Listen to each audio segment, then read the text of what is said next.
see you. I know that we've got some students already departed out and about to see about some college opportunities in Georgia, or to see about some semifinal championship play in Memphis, and some of us will be leaving again at noon.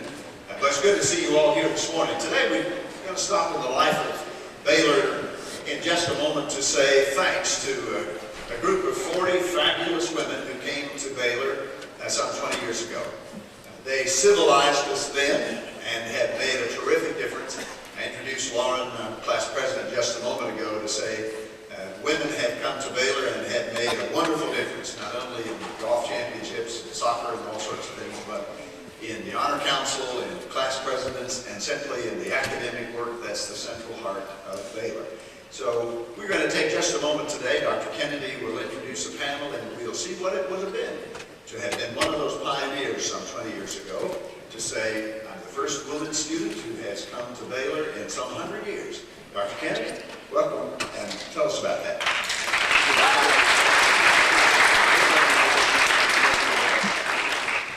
Well, it's an honor to be a part of this wonderful celebration, which is really going on all year, but this is the first of the things that you're going to see, this panel discussion about the early days of coeducation at Baylor School.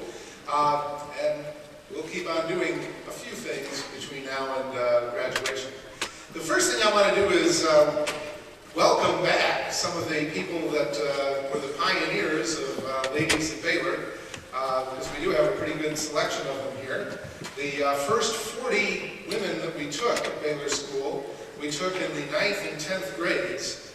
Someone had once told us, we researched this thing pretty carefully before it went co-ed, and they said that you don't want to take juniors and seniors because those people will already be leaders at their current school.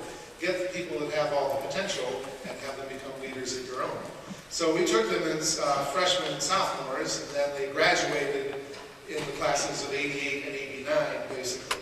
So these are the members that we've got back from the classes of 88 and 89. I'll just have them stand and take a bow. First of all, from the class of 89, Alexis Gary Bogo. She's going to be talking to you a little bit later. And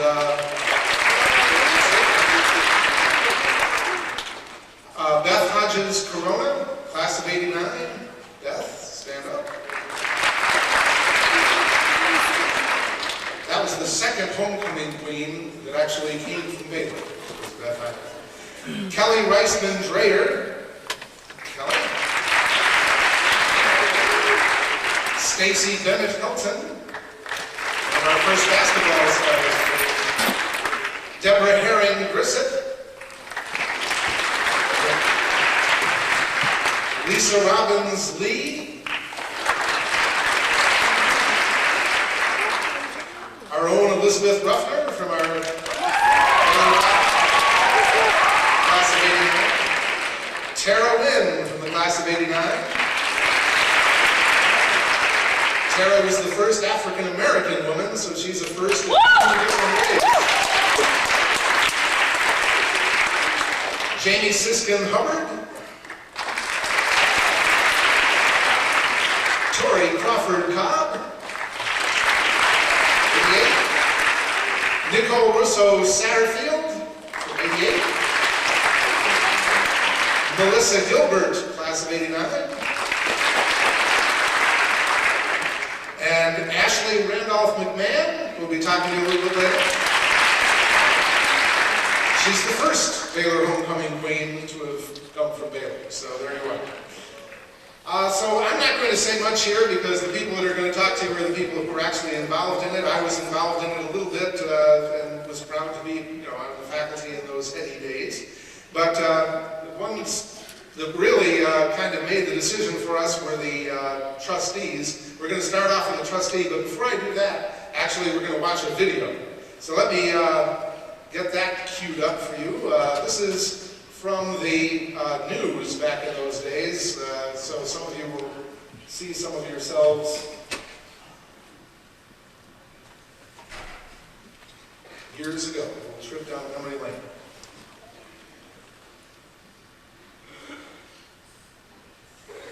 This spring, hundreds of young people mark a milestone in their lives, high school graduation. Most will go through the traditional pomp and circumstance, caps and gowns, diplomas and speeches. But at Chattanooga's Baylor School tomorrow morning, seniors will mix tradition with something historic. It's the first time girls graduate from the 95-year-old school. Tonight in this special report, TV9 Action News reporter Vanessa Eccles shows us how co-education has changed life for students and teachers on the Baylor campus. Years ago, they were dubbed the Fabulous 41, the girls who broke tradition at the Baylor School. Now, it's a co-ed school, and so all opportunities are open for male and female. Saturday morning, Ashley Randolph and 16 other young ladies make another historic move for the school. They'll be the first female students to graduate from Baylor. I'm excited about it. I can't wait to graduate and be able to say that I was in the first graduating class. Women were a part of the student body back at the turn of the century, but it was a short stay, only 3 years. They had to leave when Baylor became a military school in 1912. You're pulling it with that inside finger. Looking back, staff and students agree, going co-ed has meant more than just admitting girls. This is where some of the most dramatic changes have happened in the arts program. The boys have always been interested in those things here, but some things they feel they don't participate in. Let's go to the part where you're going to start with fast ride. Before Baylor's co-ed days, girls were recruited from other Chattanooga schools to perform the female roles in Baylor's student plays. Having girls on campus has changed the way dramatics director Shaq Van Dusen chooses the scripts. Now, it's educational. This large number of girls are hunting for plays that have large number of girls in the cast. Teachers say this interest in the arts is a positive move, but it has also presented a problem. As the arts programs expand, so does the need for space to offer them. This facility has held double duty as a theater and basketball court. But that's going to change when this $6 million sports complex is finished. Athletic officials say Baylor needs this facility because the size of the sports program doubled when girls were admitted.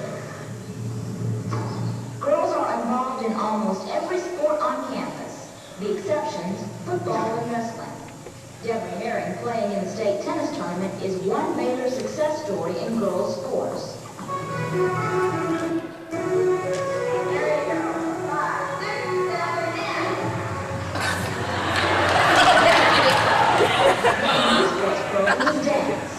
It was designed as a co-ed sport, but wanted to appeal to girls in particular. Dance is something that you get into immediately through performances, and it's turned into one of the most popular programs in school. The actual transition from all-male to co-ed was a quick one for Baylor. The announcement came during chapel that spring, and by fall, the girls had arrived. We were sort of fearing any sort of change, I guess. And it was a big change. But I think we sort of steeled ourselves for it, and it wasn't nearly as bad as we were. And if I brought an attractive lady on this campus 6 years ago, there's the guys hanging out the windows, and I would just be embarrassed. I'd have to say, hey, calm down, guys. I would bring an attractive lady on this campus today, and it is, Seniors agree that having boys and girls in the classroom prepares them for life after the Baylor campus. In some of my classes, like, the guys maybe were like, it was weird for them competing academically with a girl. Seeing their grades come back from the test and seeing ours kind of makes you think about what you're doing, so you have to work a little bit harder. A little bit intimidating. Yeah, just a little bit. Students also say they believe co-education has brought changes in the way Baylor teachers relate to their students. Just the fact that girls there would make, the teachers bring in, a different side of the issue, like, well, from the women's point of view. But male students say changes in the way they relate to each other is one drawback to co-education. There's not quite the sense of camaraderie. There used to be a very, very tight. And that created some tension. Last year's graduating class was the last all-male class, and they still have some problems getting used to it. And they gave some girls some trouble for a while. Everybody says, I think they're just so mean, but, some of them were and some of them weren't. But Even though co-education has brought an end to one Baylor tradition, it has started a new one. Because now all those Baylor graduates who look forward to sending their sons to school here can look forward to sending their daughters here too. In just 3 years, those daughters have already made their mark on this 95-year-old school with new programs, facilities, and new relationships for the students here. More changes are on the drawing board for the near future. Girls will become a part of another aspect of campus life in the fall of 1989. That's when Baylor will build a girls' dorm and start accepting them as boarding students too. Vanessa Eccles, TV9 Action News. And congratulations to all the young ladies at Baylor.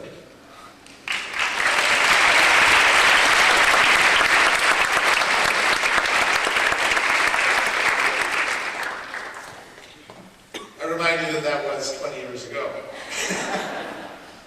Okay. We're going to have several people that were there for the decision to talk to you now and take about 5 minutes each. And then after they talk, be thinking, because part of this we want to be interactive. We want to invite questions from the group. And perhaps that video stirred some questions about Baylor back then and Baylor now. And be thinking about what you want to ask this group.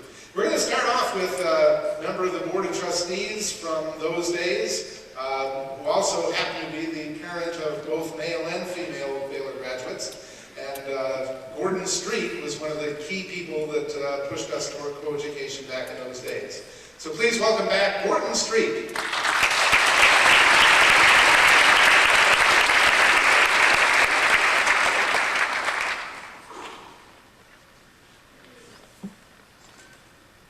It's nice to be up at this lectern. I heard Marks, who was headmaster during those days, would never let me get in the pulpit, and I see Bill Stacy won't either.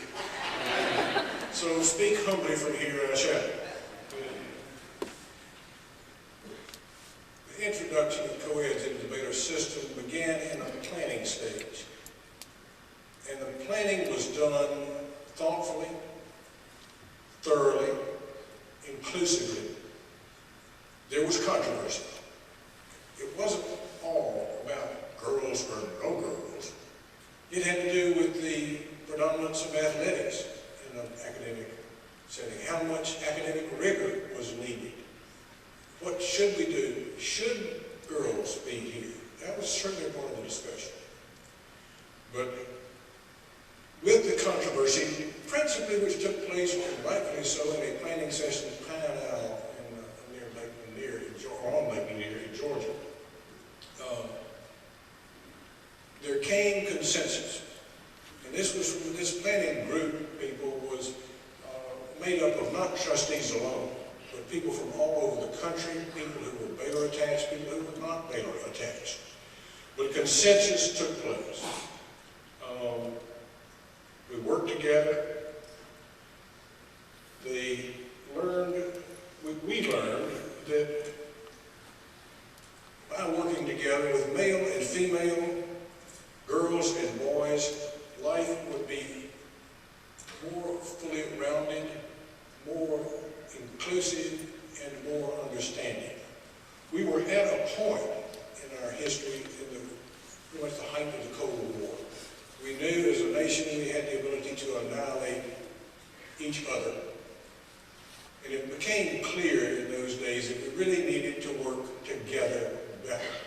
And this is what that decision did, was give Baylor School the ability to do that with both genders. I want to say right now that I have to give credit to one individual in one group. This would never have taken place without Herb Warren. His charismatic and committed leadership made all of this possible.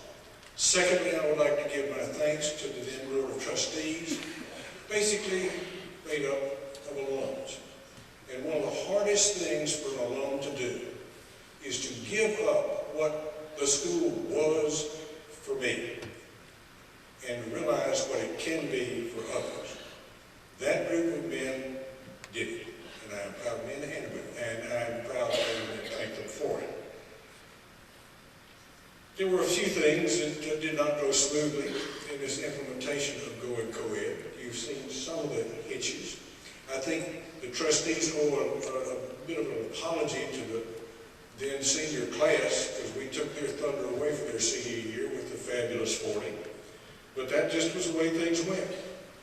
The worst objection we encountered from the alumni section in particular was, gosh, I wish we didn't have to, but I guess it's the only thing to do. And so that wasn't all bad. We had some agreement from that group too. The other was, it became clear that girls were going to fit in here.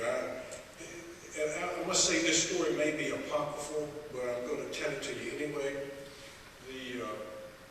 There was this diminutive young man and this co-ed standing next to each other in an obstacle course, which was part of the early class orientation. And the project was that you had to pass the team members through this hook of electrical power without touching it so they wouldn't be shot. Well, this diminutive young male student said, well, I don't guess you girls are going to be much help on this one. The co-ed, who shall remain unnamed, picked him up, struck the neck, built, and threw him through the wall. I don't remember ever hearing of another such comment out of the entire student body. So it worked. If I were to be asked what the justification of all this was, I would look out at this audience, present you to the public, and rest my case. You have grown from the fabulous 40, you co-eds, to the fabulous 500. You men have grown to the super 600. And you are not one and the other. You are now together, and you are the magnificent many. I thank you. You have made a dream come true.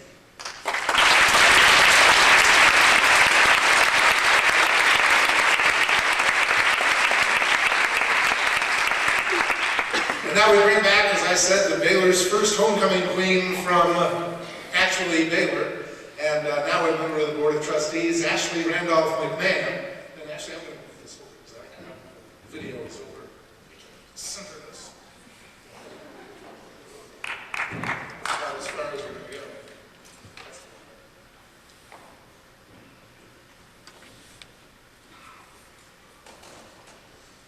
In 1976, when I was 6 years old, I told my brother's advisor, Bruce High, who some people may remember, that I was going to go to Baylor School.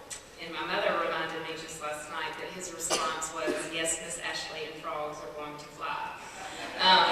Ironically, in the summer of 1985, it was Bruce who put together my schedule for my sophomore year at Baylor. And my mother had some fun reminding him of his statement made just 9 years earlier. As Dr. Kennedy said, in the fall term of 1985, Baylor became a coeducational school by admitting 41 9th and 10th grade girls. Unlike most of the Fab 41, as we were called, I came to Baylor from a large public school in Cleveland, Tennessee, and my only real knowledge of Baylor was through my brother's 4-year stint as a boarding student at Hunter Hall. Luckily, Baylor aesthetically and professionally had not changed that much between Madison's departure and my arrival. There are many of the same teachers here that are still here with you. In my brother's time, Madam Shaney was still here, John Chu, Mr. Cushman, Dr. Kennedy, Jimmy Duke, and of course the unforgettably gregarious Dr. Barks. So when I entered the halls of Hunter Hall to take my admissions exam, it never occurred to me the magnitude to which this decision to admit girls had changed the tradition that so many young men held dear. And as a 15-year-old, you don't give much thought to what a huge endeavor it is to welcome girls into an environment that had only known men for 92 years. There were not a lot of female restrooms.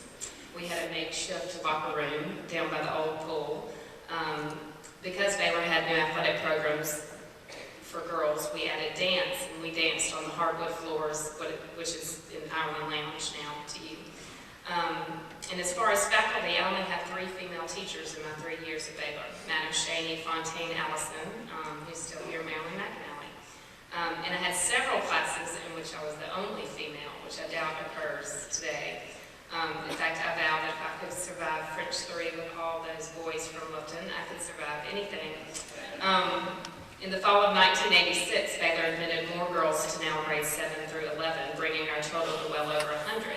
And I don't know if the original Fab 41 would feel the same, but I have to admit there was a sense that our turf had been invaded, as though I was one to talk about. I'm sure the boys would love that. But at this point, even I didn't realize that Baylor was maybe going through with coeducation. I still thought that we were an experiment, a trial. However, with the addition of these many more girls, the Baylor that you attend today started to take shape. By the time of my graduation in the spring of 1988, there was talk of building a girls' dorm next to Lupton. Females were being voted to leadership positions, and female restrooms were now much more abundant. In the 3 years I attended Baylor, the school had already made great strides in becoming a fully co-ed day school. But it wasn't until 1993 when I came back to work in the admissions office alongside Bill Murdoch, who was also still here, to find that Baylor had become a fully co-ed day and boarding school. While I was off at the University of Alabama, Baylor had added a girls' dormitory next to Lupton, which you know as Lawrence. Hunter Hall, where my brother lived in the 70s, was now full of female boarding students. The dining hall had tripled in size, with much more creative food offerings, I might add, and there was now a state-of-the-art field house with a large girls' locker room and a dance studio equipped with a proper dance floor. The school had changed so much physically, but again, the same teachers were still here. Dr. Kennedy, Mr. Stover, Mr. Cushman, Shack, Coach Clark, and others. Most glaring, though, coming from a class of 18 girls, was there were girls everywhere. We had definitely at that stage in 1993 met an even percentage of girls to boys, it felt. And it was exciting to come back to Baylor at this stage because it was so dramatically different. And to give back to Baylor what it had given me. And as Claire Cassidy and Bess Carter may attest, I still try to wear my admissions hat in Birmingham, Alabama. I remain involved with Baylor today as a member of the Board of Trustees, along with, among others, Jenny Gates Stickley, Freddie's sister-in-law, from the class of 1990. And this, too, is a Baylor first. I'm also the very proud aunt to sixth grader Charlie Haney, who I'm counting on to always tell me the real scoop about what's going on at Baylor. So does Baylor look the same now as it did in 1988? Probably not. My class had 18 girls, and this year's senior class, y'all will have 79 girls in your senior class graduate. And yet, while our Baylor experiences may not look exactly alike, they do feel alike because of what they have in common and share. Do great and thoughtful teachers still teach at Baylor? Yes, definitely. Is the administration still guided by a commitment to excellence? No question. Is Baylor inspiring you to achieve to your full potential? I have no doubt that it is.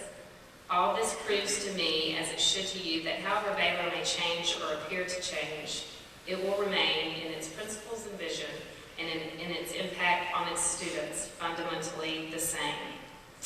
And one thing I do have to add, when I was referring to alumnus and alumni, I talked to Mr. Stover to make sure that I had it correctly, and he says they don't have to stress that anymore because you were fully co-ed school, but back in my days, we spent many minutes of class time in English stressing alumnus and alumni, and now get it wrong, alumna and alumni, alumnus and alumni, because it was a big deal to have to say alumna at Baylor School.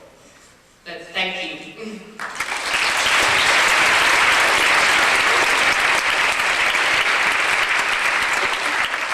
So Ashley came in as one of the fabulous 41 as a sophomore, and so she graduated in the class of 88. And then Alexis Gary Bogo, who's coming up next, came in, as a freshman, and so had to wait until the class of 89 to graduate. So we've got both of those classes represented. Please welcome one of our first tennis and basketball stars, Alexis Gary Bogo.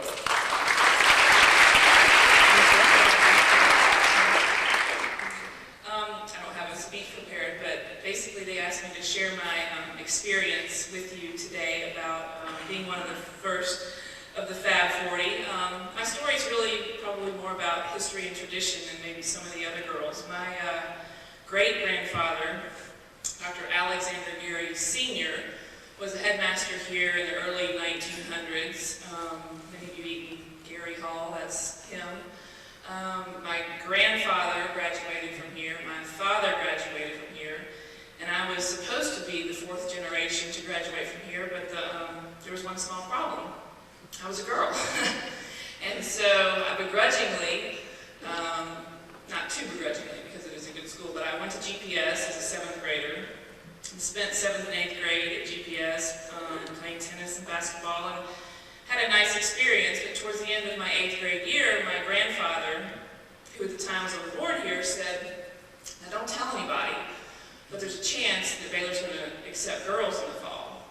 So, okay, I won't tell anybody, but you're being serious. And he said, "Yeah, well, we're trying to work out the details." He said, "But there's a few little kinks." He said, "You know, it's a little rushed, and there's going to be a few things that you might have to work through." And I said, "Okay, such as what?" He said, "Well, there's only 2 bathrooms for women on the campus, one on top of the hill and one on the bottom of the hill." And I said, "Okay, you're in 9th grade, you don't care, fine, I go to the bathroom wherever." He said, "And it's going to be so rushed, you're probably not going to have uniforms to wear for the first couple of months, so you're going to have to dress in regular clothes." Fine, whatever. He said, "Also, you're going to have to sit out a year in terms of sports. You won't be eligible until your sophomore year." And I said, "Well, can we practice?" And he said, "Yes, you can practice, but you can't play." And I said, "Okay, that's fine." He said, "The other minor glitch is that they're only going to be able to take 40 girls. So there are only going to be 40 of you, and there's going to be 600 of them." And I said, "And the problem is,"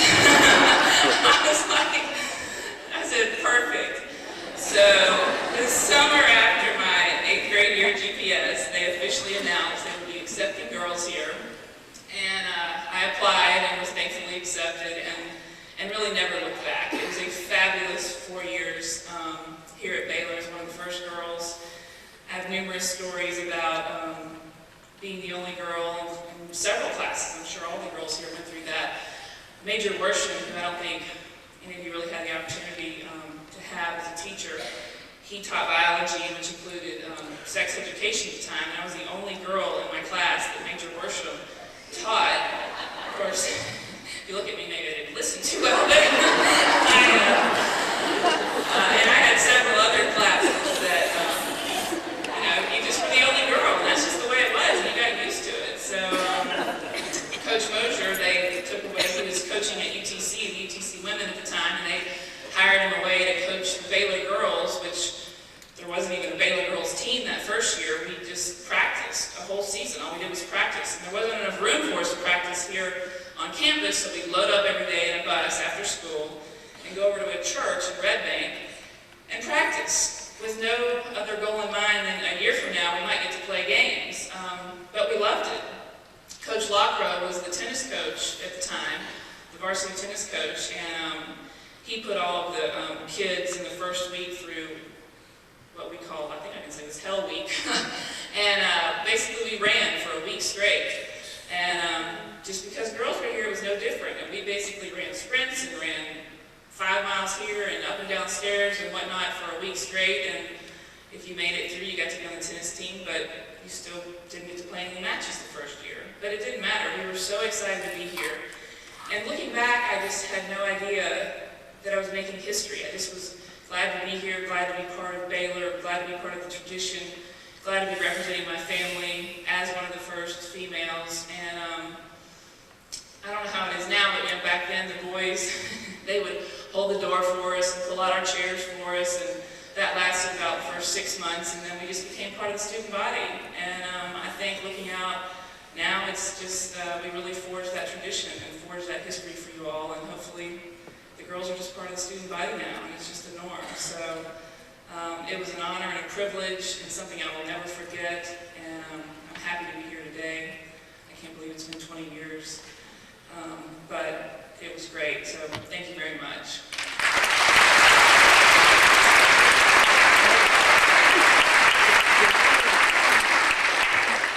To provide the male student perspective from those days, we've invited back the student council president from the class of '89, and also one of Baylor's great football players and sprinters, Tracy Hackney. It's such a joy to be here today.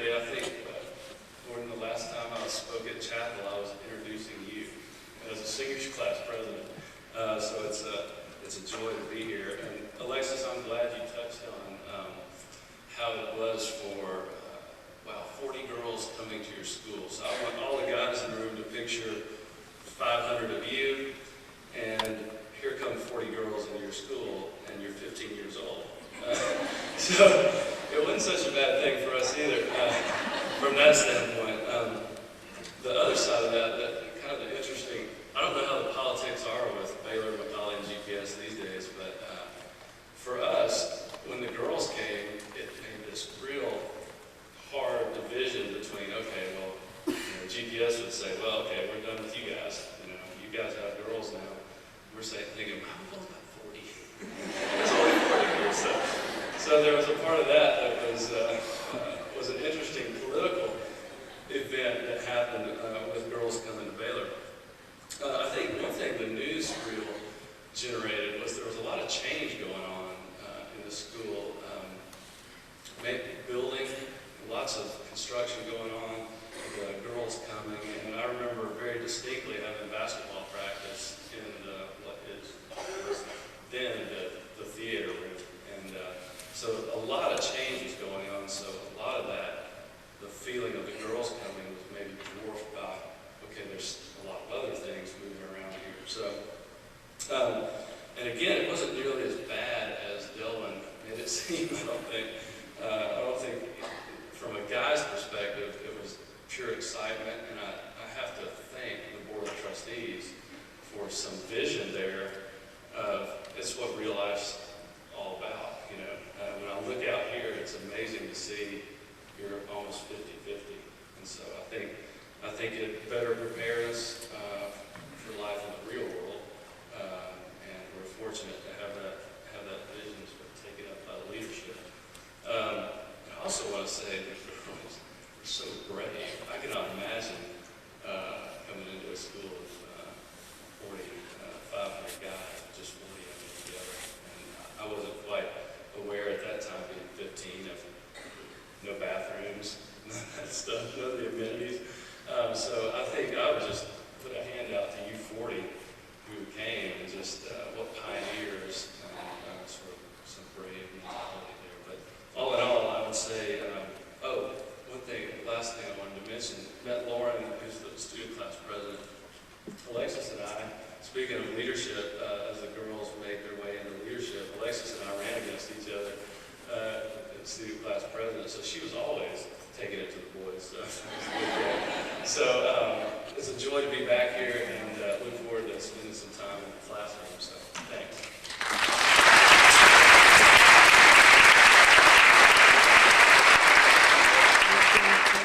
When I was on the faculty prior to 1985, I didn't have a lot of female colleagues as fellow teachers, but one of the no-brainer parts of the adaptation of Baylor School to admitting women was we needed to get some more female teachers. So we got some wonderful new female colleagues in those early days, and one of them is still on our Baylor faculty, even though we're his administrator. She started off as a teacher of English back in those days, a young teacher of English. And to give her perspective on coming in as a new faculty member to the Baylor School in those days, we invite back Sue Ramsey.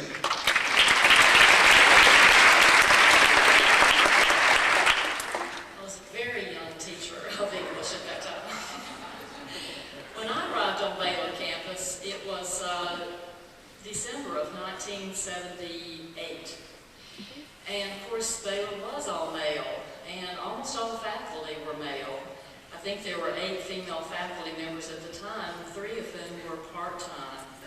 There was one other member of the English department, and she retired within a couple of years after I came to Baylor. And there was one other member of the lower school faculty, and she left the year after I came. I hope none of those things were related to my coming, but nonetheless, they cut down the numbers a little bit for me. When I first told some friends I was coming to Baylor, they were sort of shocked. They said, well, are you sure you want to do that? I grew up going to co-ed schools, and I had always taught in co-ed schools, and they thought really I might have a hard adjustment. And I was never worried about it because I'd hung around with my brother and his friends all my life, and it just didn't seem like an odd thing to me. And once I got here, it didn't seem at all odd to have a classroom of all male students and to have predominantly male friend colleagues. However, it never seemed really right because it wasn't, as Tracy said, it wasn't the way of the world. This is the way of the world. And so we had a lot of conversations as faculty members about whether we would ever go co-ed. And you can imagine that some people were very negative about that, thinking that it wouldn't be a good idea, and some were very positive, and some were sort of in the middle, just as is true of most issues. And the day we were called in the Sterling Auditorium to hear the announcements, there had been some rumors going around that maybe that it was indeed what that meeting was going to be about after school. And at that time we could all fit in the Sterling Auditorium, which is not true anymore. It hasn't been for a long time. We all gathered in there and heard this announcement. And it was a pretty stunning announcement. Maybe as you've heard from Ashley and Alexis, you can begin to think of how stunning it was to think that we would go from all males on the campus and virtually all male faculty to having females on the campus. And, you know, this is a town with 3 major independent schools, and all 3 have the tradition of being single-sex. Baylor not for always, but for so long, that it was scary to think about. Would people in Chattanooga want to continue to send their kids to Baylor and support coeducation? Or would a lot of these families who are used to that tradition continue to want to do that? And so might we lose in this decision? Well, that was one fear that some people had, and rightly so. And another fear that people had was, how in the world could all this happen so quickly? As Alexis said, I mean, there were 2 female restrooms on campus. One was in Hunter Hall. We still have that ancient restroom, and we've added one. But we had to add restroom facilities for women. We had to add sports facilities. We had to have girls' locker rooms. We had to have coaches for girls. And we had to stop and think about our teaching philosophy too. We had to think about, you know, are we prepared to teach coeducation in co-ed classes? Or is what we've been doing geared to male students, and is it going to work for females, or do we need to make some changes? And we did a lot of things relative to that. We had a lot of conversations. We had workshops. We went to visited each other's classrooms with these little sheets where we marked off how many times we called on girls, how many times we called on boys, and how long we gave each one to respond, and so on. So we were really thinking about that and wanting to do a really good job. It was an awesome responsibility to bring girls onto this campus when we really, in so many ways, felt so unprepared. When the time came, I didn't teach any of the original girls who came, but the following year we had girls in grades 7 through 11, and I taught girls in both 7th and 8th grades that year. And, you know, it was just as you would think, from our perspective today, it was very natural. It seemed as though it had always been that way. It did make a lot of changes, I think, in the school. And one of the best changes it made in my classroom, being an English teacher, was that I now had girls to call on to do the lines, the female lines, when we read out, you know, parts of novels, or when we read plays. So when we read Romeo and Juliet, now girls could actually read Juliet's part, or Lady Capulet's part, and the nurse's part, and that was a great relief not only for me, but especially for the guys, because, you know, even though in Shakespeare's time, young men played those roles, and that was the tradition. In the 1980s, guys were not too happy about reading Juliet's part, and so they were happy to relinquish that and give that to the girls. And we also made a conscious effort to add in more women's literature and more women's authors also, women authors as well. One of the great changes I think that occurred too, as we had girls on campus and in classrooms, was that stereotypes were broken down. You know, as long as you don't know the other group, you can maintain your stereotypes no matter what they are.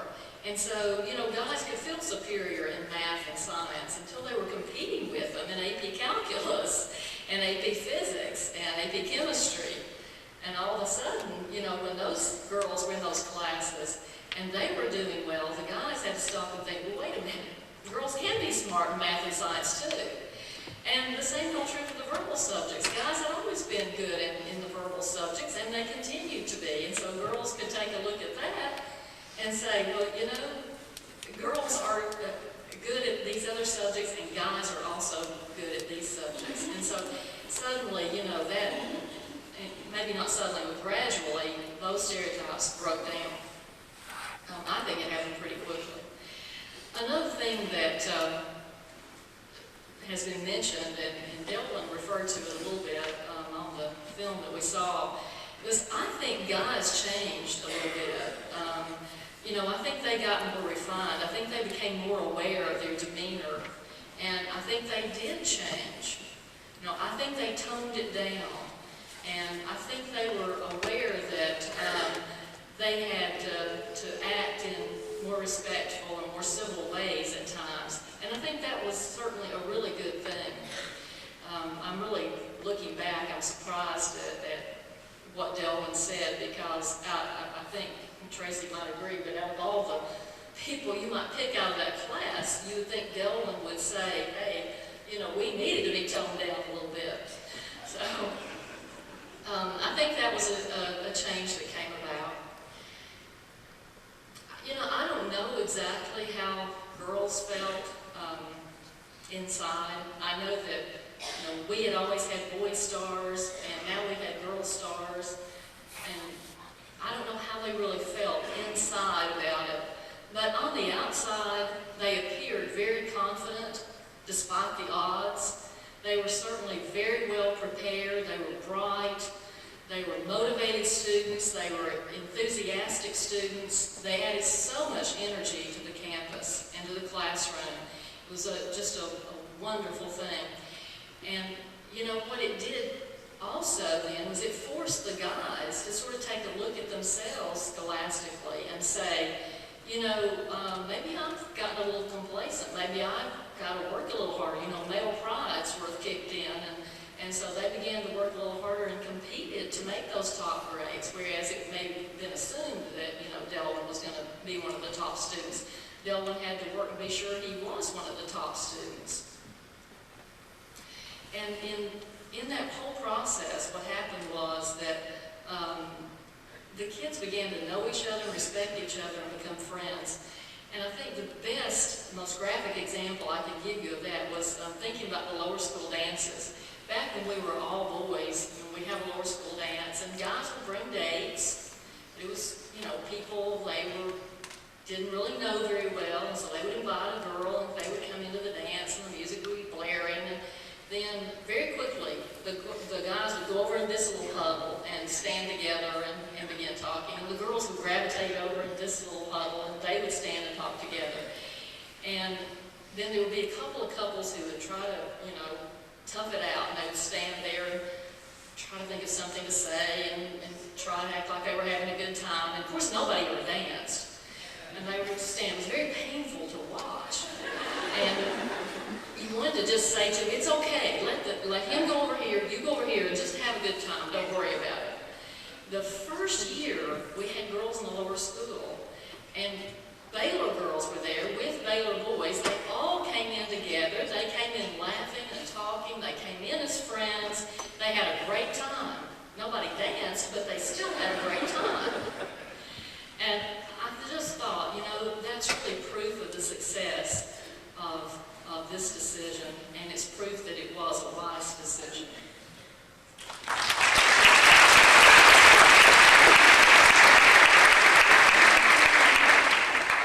One of the great trivia questions about the Baylor faculty is to name the Baylor coach the only Baylor coach who has won state championships as a head coach in 2 different sports. And I believe the answer is this next speaker, who has done it in, and you don't count girls soccer, boys soccer, you know, that'd be different, but in 2 different sports. This person won a state championship in high school at City High in basketball, and we knew he was good, so we brought him over as to be the coach as in the early days of our early sports teams, and eventually went on to win several state championships in softball with our girls. We didn't win any state championships in those first years, but it was marvelous watching this coach do what he did with those girls. And so we bring for the coach's perspective in the early days, Doug Mosley.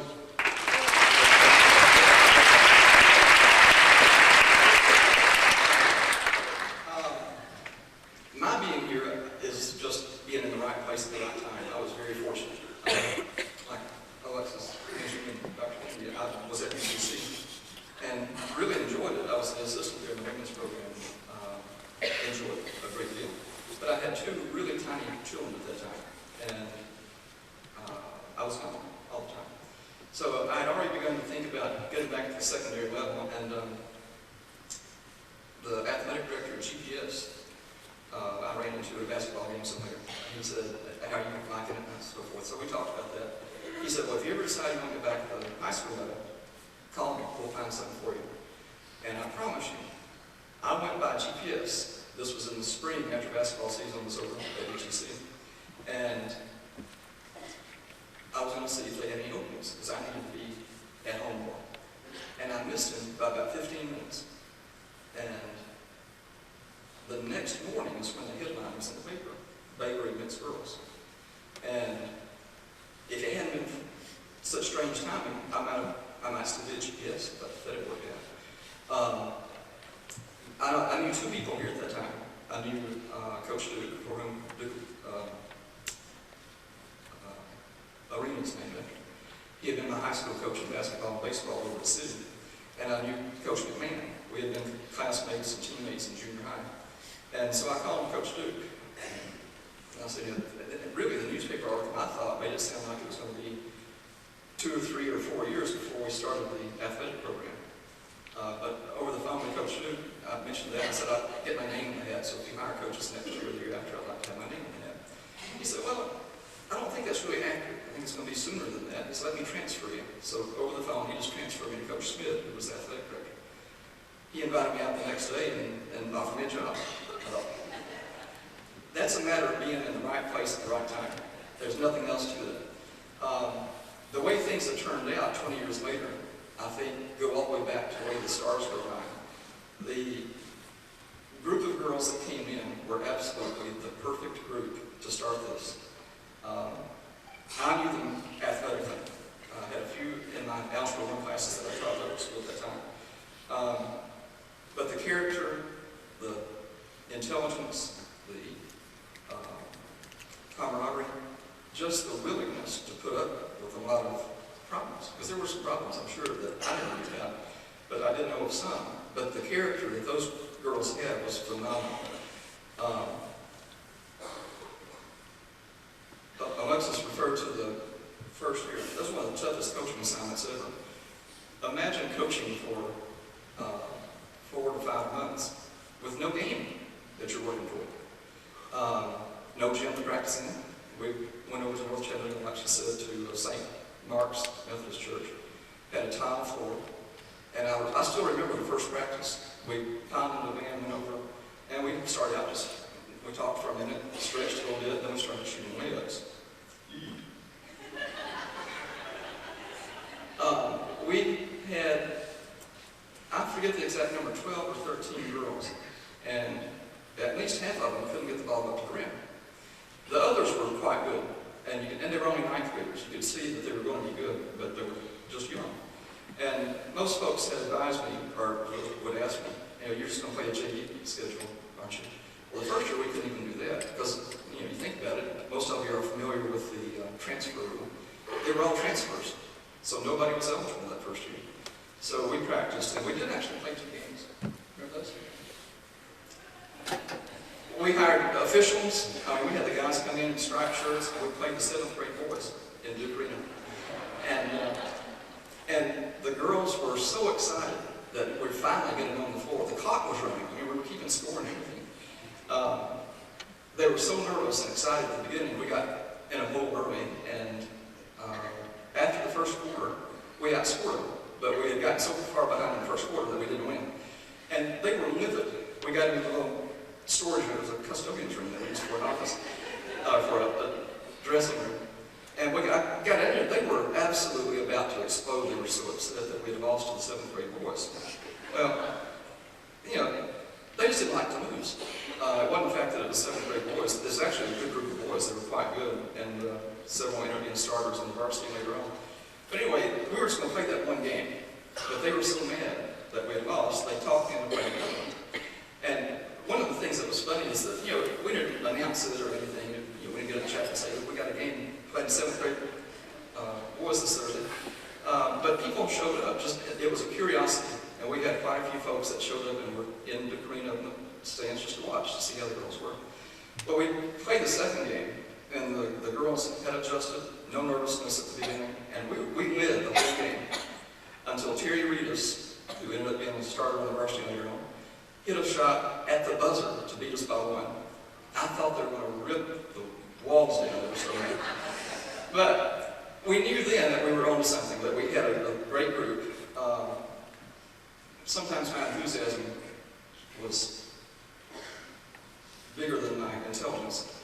I knew that we needed to go to summer camp, and there was a place over in Middle Tennessee where I would still take folks, Lewisburg. And you know, you show up and you schedule to play about 14 or 16 games over a 4.5-day period. But on the schedule in the hallway, they always have blank spaces, and you can play games all night if you wanted to, and we did. We would generally play 34, 35 games in 4 days, and you know, that's a whole season that they were of experience that they were getting at one time. My intelligence was lacking though, because I scheduled 2 of those back to back. 1 week at Lewisburg and the next week at Johns County. And I can't remember the number, but I think the majority of our team had stress fractures after the second week and had to sit most of the rest of the summer so that their legs would get well. But they were willing to do that. They worked so hard. The next year was actually the first year that we were able to play games, and that was when people suggested that we play a JV schedule because we were all sophomores and freshmen. But I didn't think that was the route to go. I think we needed to jump in with both feet, play the people that we wanted to beat to win championships, and go from there. And I'm sure they still remember the Brainerd game when we played Brainerd here. They were loaded. They were really, really good. And, you know, again, we've got 9th and 10th graders playing. And in the 4th quarter, Brainerd was ahead by 60-something. And they're still pressing. We can't throw the ball inbounds without that interception and laying it up. It really wasn't pretty, but the kids never gave up, never quit. And we got in the locker room, you should have seen the looks on their faces. No tears, nobody was crying. Before I said a word to them, I mean, there was fire coming out of their eyes. This will never happen again. And they started working from that point on. Mary Beth Cox is not here, but I remember one of the boys, late the next summer, I ran into over here on campus. He said, Coach Mildred, Mary Beth is crazy. And I said, what do you mean? He said, she's in the weight room more than any of the football players. And that was true. Mary Beth got a late start with basketball. She had been a swimmer at GPS. And she was one of the ones that couldn't get the ball up to the rim that first practice. But she worked so hard that she became a factor, just like everybody did. They all worked like that. And it was just a year or so later that we actually beat Brainerd in a regular season game. That's a big swing, losing by 60 and then beating them. That first group of girls, let me talk about softball. No, I need to finish basketball. I'm sorry. I still have in one of my closets at home a white t-shirt that said Baylor Lady Raiders on it, and then it said the foundation. And I never used that again because that first group was the foundation for everything else that's going on here. Some were tennis players, some were basketball players, many participated in track. You know, they did everything. And their spirit was unbelievable. They did lots of things to help the school. Things have changed a bit over the years where it's not just here, but throughout society. It's me. What do I need to do best for myself instead of what can I do to help Baylor or what can I do to help whichever team it is. And they did so many things, and they were the perfect foundation for everything else that's going on right now with all the championships, the state championships. In softball, rather, we had no field, and so the first spring we practiced in the grass out in front of Duke Arena, and I had no idea who could do what, so I just watched them throw and catch, warming up their arms, and then I spread them out in one line, and out of the 40 girls, there were approximately 30 that went out for softball. What do you think else to do? And nobody had really played fast pitch. We had a couple of girls that played a tiny little bit of fast pitch. Everybody else, if they had played it all, they played slow pitch. So anyway, I'm going down the line, and I'm hitting ground balls one at a time, and seeing how they can do catching grounders. And I go back through the line, and I hit a little bit harder. And then I started hitting some little pop-ups. And I got to Ramona. I wish Ramona were here. She was amazing. But she had never played softball. And so I was trying to hit a little looping, easy one, and I didn't get under it enough. And I hit a line drive. It was a bullet. And Ramona steps out of line and goes, and the ball went between her glove and her head. I thought, but before it got by her ear, I thought I'd killed her. I could just see her losing consciousness. Well, Ramona ended up being the starter, of course. And we're in a game against Howard, and I don't think she's ever caught a fly ball yet in practice. And I don't think it had been hit to her in the games yet. But I'm telling you, Coach Letter, all due respect, and I don't know if Coach Smith is in here or not, but I've seen a ton of softball here, coaching for 10 years. I've seen a ton of baseball. Probably the catch of the century. I don't think it's ever going to catch me. You got a minute? Ramona's in right field, and we're in about the second or third inning against Howard. They've got a runner on first with one out. And there's a fly ball hit to Ramona. And of course, she's never caught one. So no need to expect that she'll catch this one. And they had seen us take infield and outfield practice before the game. So as soon as the crack of the bat, their first base coach tells the runner on first to take off. So she's running like crazy, and the ball is a shot. I mean, it's a towering fly ball. I don't know if I can demonstrate this. Oh, Ramona was a cheerleader. You know, I can't do it, but you know when cheerleaders jump, a lot of times one leg goes that way and one goes that way.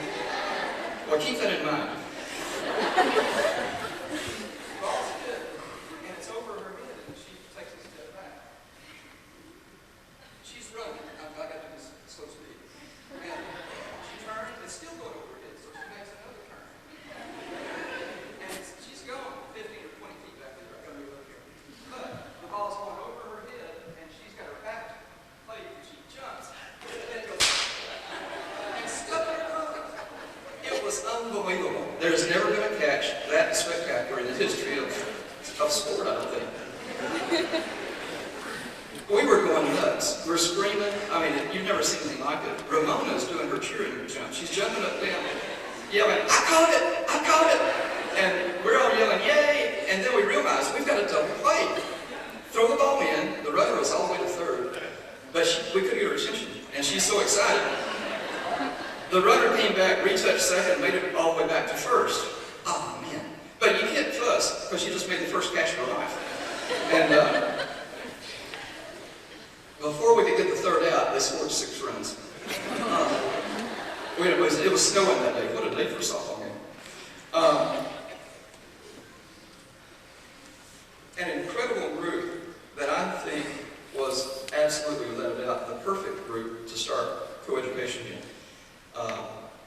The timing was right. That's what I mean by the stars all being in the right position. I'm not sure how successful this would have been with a different group of 40. It would have worked, I'm sure. The enthusiasm from the administration was incredible. The support for anything that we needed to get things going was incredible. So it would have worked, but I'm not sure it would have worked as well if it had been for these folks that were sitting there. They're absolutely phenomenal young women, and we sure appreciate you.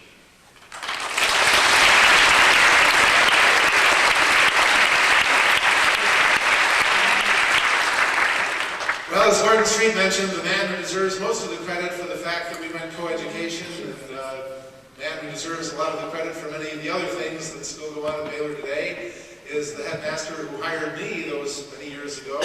And here to give you his perspective, which is always unique, Herb Barks.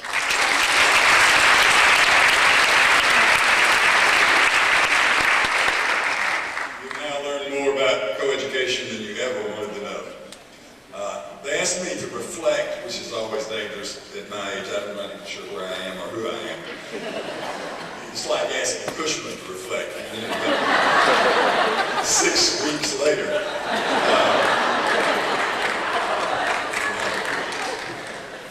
I was asked to reflect on the benefits of coeducation, and what I thought I would do is just ask the football team to stand up. I know, but you can just look at them and then you know why we need coeducation, right? I mean, just a bunch of boys, that's all we got. And that's all we had for years and years and years. One time we were getting ready to play our arch rival Macaulay on the other side of town, and the Spirit group got together, and I think Dan was in that group, and we usually tried to do something that would just make them furious. And we decided we were going to take out a full-page ad in the paper. And then, of course, there's always the question of what does it say? So we got a photographer to take a picture of the whole student body.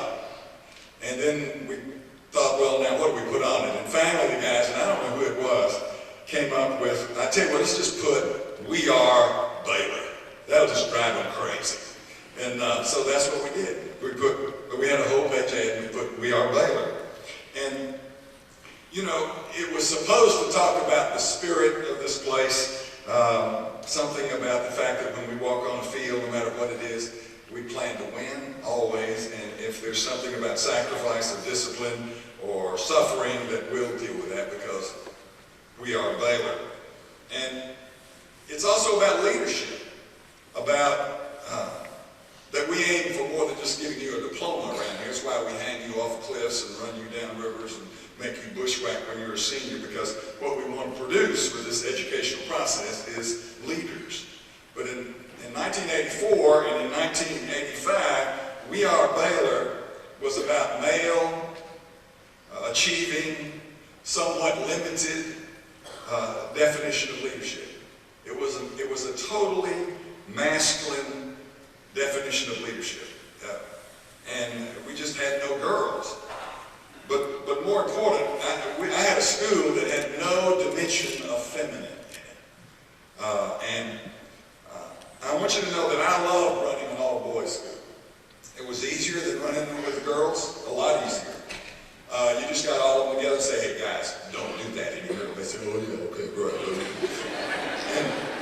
But if you get the girls there and you say, "Don't do that anymore," they'll say, "Wait a minute, let's discuss that." You know, "Are you sure you mean don't do that anymore?" You know, or they would come in my office and rub my arm and say, "Dr. Barks, we just need to get this done." You know, and I would just say, "Get out of my office."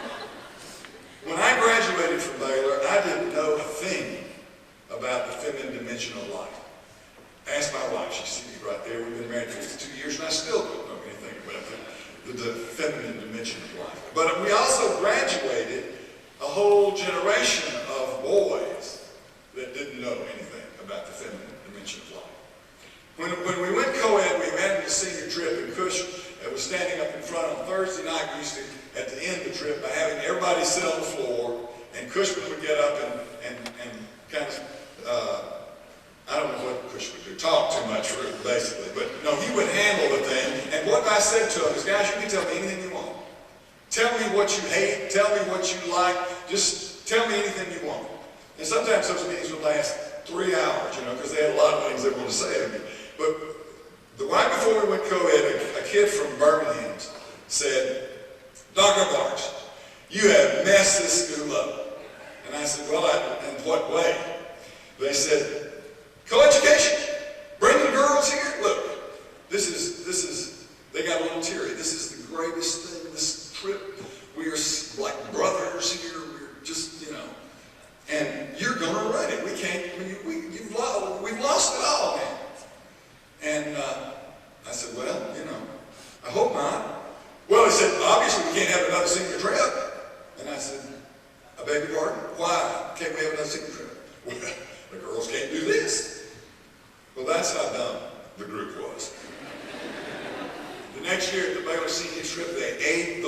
girls, they ate their lunch. They went up the side, fell out of the boats, they didn't get lost on the bushwhack. It was just amazing. And you know how that goes. The second learning curve was when we were getting ready to announce coeducation. My wife said to me at dinner one night, "Do you plan to get a dean of women?" And I said, "Plan to get a dean of women? Why would I need a dean of women?" "Well, you're going to have women." And I said, "Oh, look, they're just children. They're just kids. I know how to work with kids. I don't need a dean of women. Give me a break. We're not going to afford that." Well, so we announced coeducation. 40 girls came out and we met in the dining hall. And I sat everybody out and I said, "All right, all you girls, come on. What do you want? Anything you want to say to me, let's say to me. Get it off your chest before we start. Let's just, this was in the summer, right in the summer now."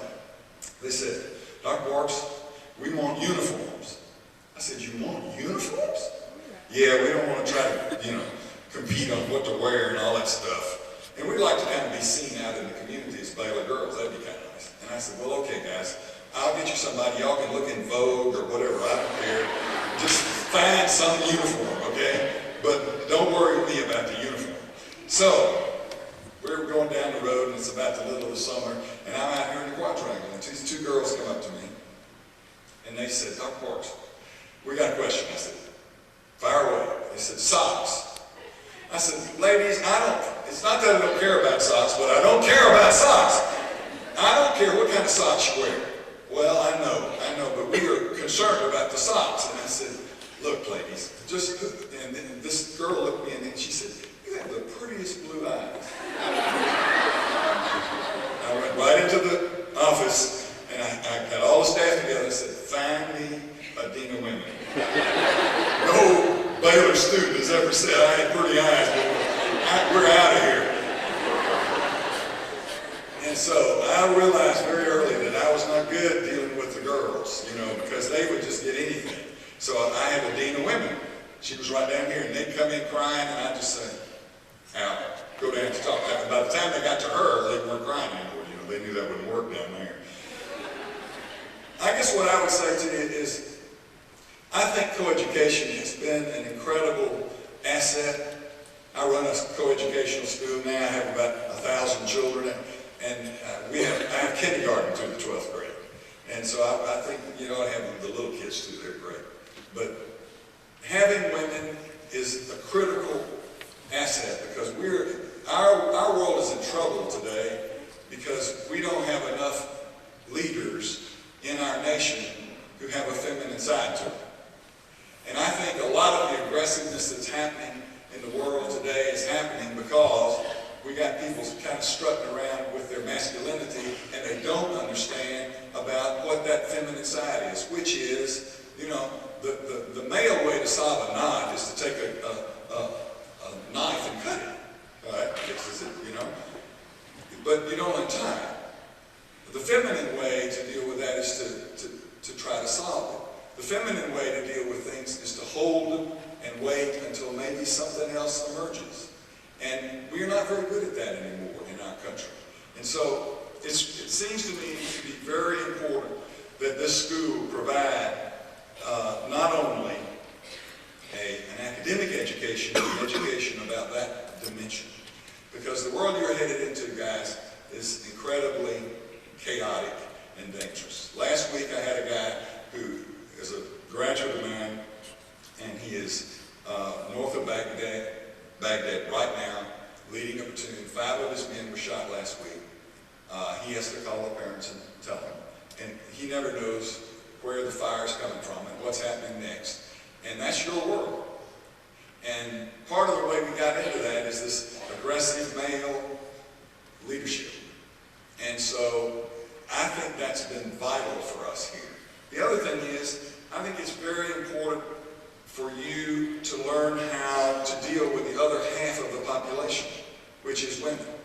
To be able to accept leadership from them, to be able to take orders from them, to be able to see them not as a date, but as a friend. And I watched, even over the 2 years, these 40 girls teach this school about that, and me about that. And so, all I would add in closing is that when we say we are Baylor now, it's different. And it's different because of you girls being here. And the danger is that you girls get too caught up in the male thing and start being too aggressive. You got to hold on to that feminine part, right? I would just thank these 40 girls because it was a very difficult couple of years, and it was fun. But they were courageous pioneers, and they should be thanked by this institution. Thank you.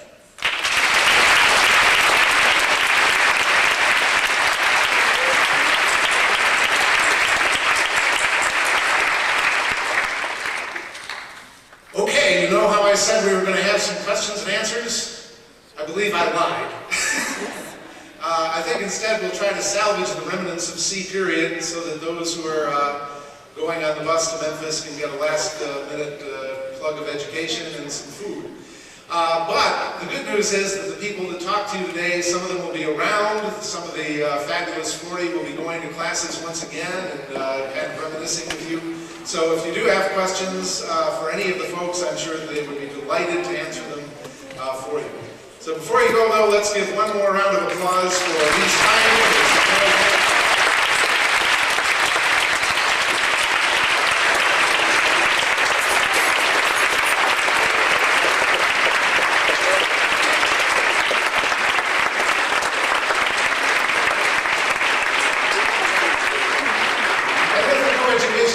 Senior leadership, you are dismissed. Not a chance. It's okay.